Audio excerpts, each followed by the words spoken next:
Sa nakaraang episode, si Ars at ang kasamahan nito ay nagpunta na sa ibang bansa upang gumawa ng kasunduan at alyansa para sa paparating na malaking sigalot o digmaan na magaganap. Minabuti nilang makuha ang loob ng mga pinuno ng ibang bansa para magawan ng paraan ang malaking digmaan na darating.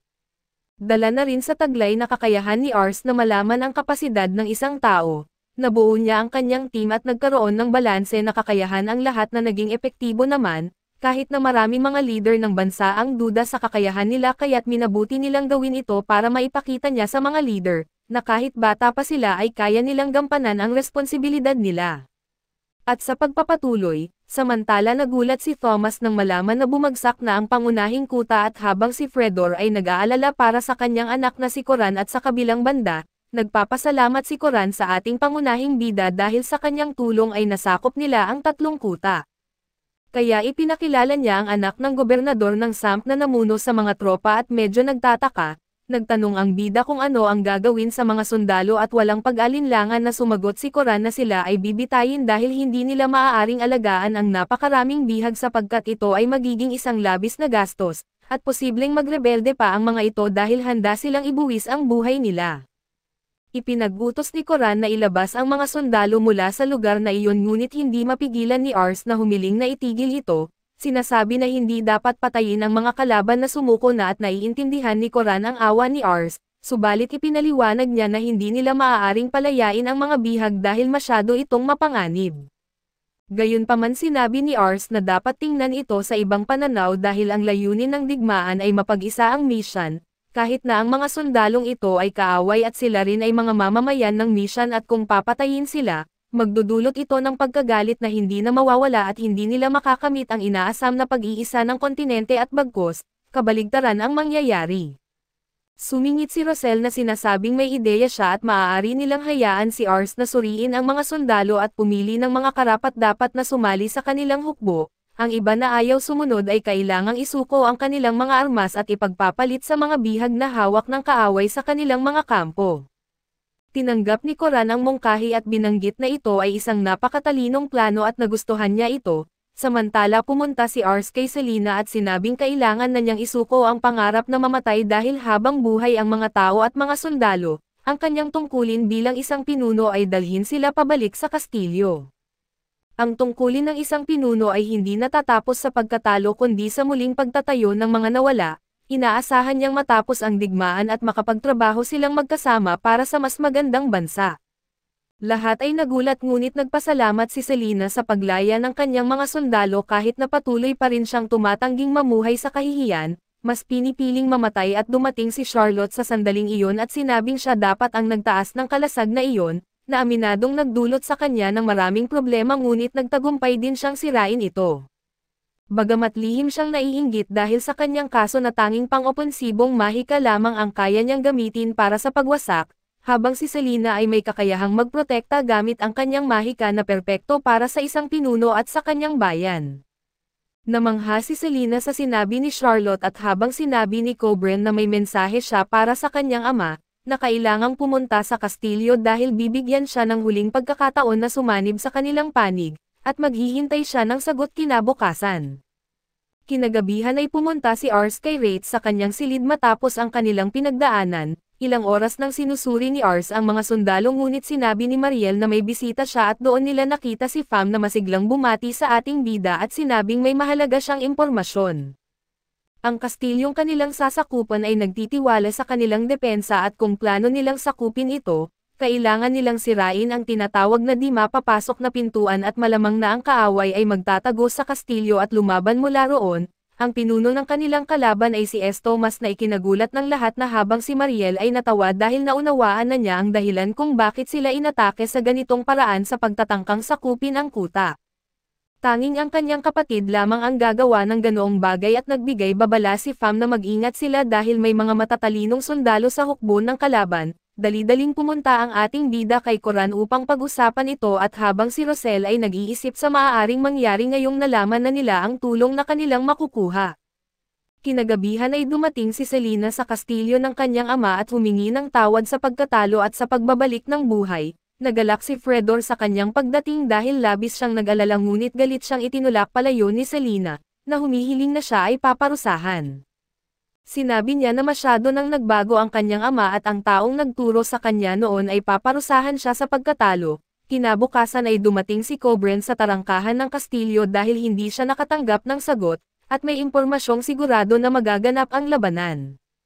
Ibinigay niya ang utos at nagsimulang sumulong ang mga sundalo at habang nagtatawa ang mga kaaway dahil wala pang sino man ang nakakatagas sa pintuan, sinimulan nilang pinagpuputukan ang mga sundalo ngunit parehong nagulat ang mga kaaway at si Fredor nang makita nilang nabuksan ang pintuan. Samantala ay pinatumba ni Pham ang isang sundalong paparating para magbigay ng babala at kasama ang ilang kakampi. Nakapasok na siya sa loob ng hukbo ng kaaway at nabuksan ang pintuan at naalala ni Pham ang plano noong nakaraang gabi na iminungkahi ni Rosel na magpapasok kay Pham sa kastilyo bilang isa sa mga bihag ng kaaway, para hindi siya mapansin ng mga bantay. Samantala nabalitaan ni Selina ang pagsalakay sa kastilyo at nagutos sa mga sundalo na lumaban ng buong lakas, ngunit sinabi ng isang sundalo na iniutos ng kanyang ama na sumuko silang lahat na ikinagulat ni Selina at naalala niya kung paano. Ilang taon na ang nakalipas noong siya ay bata pa at ang kanyang ama na naging makapangyarihan dahil sa maraming digmaang kanyang napanalunan, ay nagkukwento ng kanyang mga tagumpay. Ibinigay pa niya sa kanya ang isang kwintas na palagi niyang maaalala bilang simbolo ng tapang na dapat ipakita sa isang digmaan at paglaban ng walang takot. Ito ang taong kanyang hinangaan ngunit mula nang magsimula ang digmaan para sa tagapagmana ng Misen. Nagbago ang kanyang ama at naging mahina at si Fredor ay naging ganap na puppet at nawala ang kanyang makapangyarihang imahe na siyang nagbigay sa kanya ng katangian. Dahil dito ay galit na pumunta si Selina sa bulwagan kung saan naroon ang kanyang ama kasama ang ilang kasamahan. Sinabi ni Fredor na umalis siya dahil mapanganib doon ngunit tumanggi si Selina dahil hindi siya magiging duwag tulad ng ginagawa ng kanyang ama at handa siyang lumaban hanggang kamatayan kung kinakailangan. Biglang dumating si Thomas at pinuri ang tapang ni Selina sa ginawa niya sa kuta ngunit idinagdag na ang kastilyo ay wala ng pag-asa at tapos na. Napaluhod si Fredor at humingi ng paumanhin dahil hindi niya natugunan ang mga inaasahan, ngunit sinabi ni Thomas na hindi na iyon mahalaga sapagkat may plano siya para manalo at kahit na mangangahulugan ito ng pagkatalo ng Sam. Hindi ito maintindihan ni Fredor kaya't ipinaliwanag ni Thomas na may dala siyang isang kagamitan na magpapagana sa mga nakatago na bitag na may mga explosive sa buong kastilyo, kaya kailangan nilang sumuko at hayaang makapasok si Cobren at ang kanyang hukbo sa kastilyo. Dahil sa sandaling iyon ay maa-activate ang mga bitag at kasama sa pagkawasak ang commander ng hukbong kaaway, magtatagumpay sila kahit na mawala ang kastilyo at hindi sumang-ayon si Selina sa plano dahil mas gusto niyang mamatay ng may dangal. Sinabi ni Thomas na ganoon mag-isip ang mga mahina. Tinanggap ni Fredor ang plano at iniutos ang paglikas subalit iginiit ni Thomas na wala sa kanila ang makakalabas dahil mamamatay silang kasama ang kanilang mga tropa upang tiyakin na naroon si Cobren. Kung walang tao sa kastilyo ay magsisimula silang maghinala at dapat nilang ituring na karangalan ang mamatay ng may tapang kaysa mabuhay sa kahihiyan ng pagsuko, at dapat nilang tandaan na hindi tatanggapin ni Basmar ang anumang pagkatalo. Naunawaan ito ni Fredor at iniunat ang kanyang mga kamay at samantala, puno ng galit si Selina at naalala ang mga sinabi ni Ars tungkol sa pagtatangkang bumuo ng mas maayos na Misen at habang nakikita niyang umiiyak sa takot ang mga tagapaglingkod, naunawaan niyang ang tungkulin niya bilang isang pinuno ay protektahan ang kanyang mga tao. Sinubukan niyang sabihin sa kanyang ama na hindi niya gagawin ito, ngunit nagulat siya nang sirain ni Fredor ang kagamitan upang pigilan ang pag-activate ng mga bitag at sinabi niya kay Thomas na hindi niya kayang sundin ang utos na iyon, dahil ginawa niya ang lahat upang maprotektahan ang kanyang mga tao at mapabuti ang kanilang kalagayan. Gayunpaman ang hinihiling ni Thomas ay hindi lohikal at hindi niya ito matatanggap at kahit na wala siyang magandang reputasyon o kaluwalhatian, natuwa si Selina nang makita ang tapang ng kanyang ama. Habang galit na sinabi ni Thomas na pagsisisihan nila ang pagtataksil kay Basmar at ang pagkatalo sa paraang iyon. Umalis siya habang dalawang galit na sundalo ang nagtangkang umatake, nagising si Selina mula sa kanyang pagkagulat at sinubukan na protektahan ang kanyang ama, na mabilis namang nakalaban at nadisarmahan ang mga sumalakay.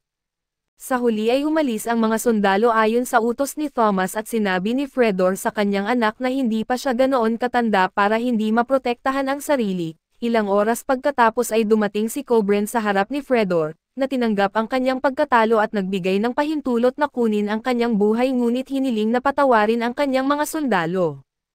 Nagpasalamat si Cobren sa mabilis na pagsuko ni Fedor na nag-iwas sa karagdagang mga hindi kinakailangang kamatayan at bukod pa rito, hinalok niya si Fedor na sumama sa kanyang hukbo bilang kapitan at tulungan siyang pamumunuan ang mga tropa, na tinanggap ni Fedor ng may kagalakan. Samantala pumunta si Selena sa ating bida at sinabi na siya ay natalo, ngunit hindi iyon nangangahulugang katapusan at sa halip ay tututukan niya ngayon ang pagpapalakas ng kanilang lupain. Mula sa malayo ay nakita ni Thomas ang kasunduan sa kapayapaan na nagpapagalit sa kanya dahil sa mabilis na pagsuko ni Fedor. Inilabas niya ang isang pangalawang catalyst upang tuparin ang kanyang plano na wasakin si Nakoran at ang mga kalaban na ito. Inactivate niya ang mga explosive subalit laking gulat niya nang sumabog ang mga ito sa daan-daang metro ang layo at sa kastilyo. Nagulat ang lahat sa pagsabog na iyon at natuwa si Rosel na maayos ang lahat.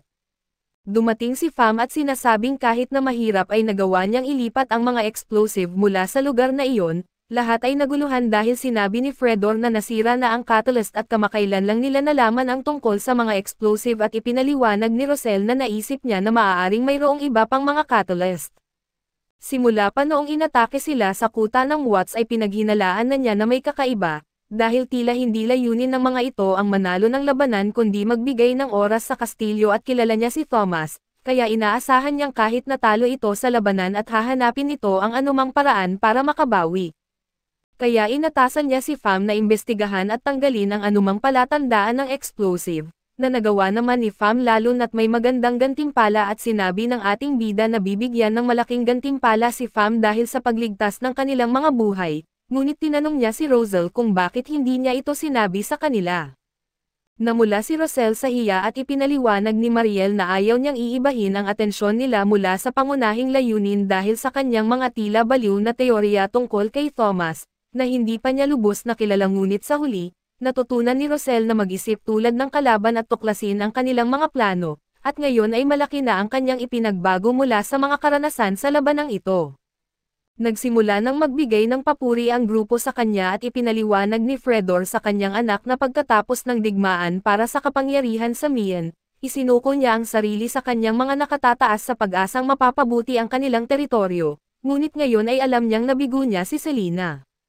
Humingi ng paumanhin si Selena na nagsabing ayaw niyang makita ang kanyang ama na yumuyukod sa iba, ngunit itinuro ni Ars na ang tapang ay hindi lamang ang pagbibigay ng buhay at kundi pati na rin ang pagpili na itago ang espada at iwasan ang labanan. Inamin niyang labis siyang natuwa nang makita ang kanyang ama na nagalak sa kanyang ligtas na pagbabalik pagkatapos ng pagbagsak ng kuta, kahit na hindi niya ito nasabi noon. Ilang araw pagkatapos ng tagumpay sa sampat doon ay kumalat ang balita sa mga tainga ni Bas Marquez tungkol sa mga tagumpay ng kanyang kapatid at ng isang pinuno na nagngangalang Ars, na sa kanyang unang labanan ay nagpakita na ng malaking pagkakaiba. Kaso dito muna matatapos ang recap natin sa anime na ito. Salamat sa inyong panonood hanggang sa muli.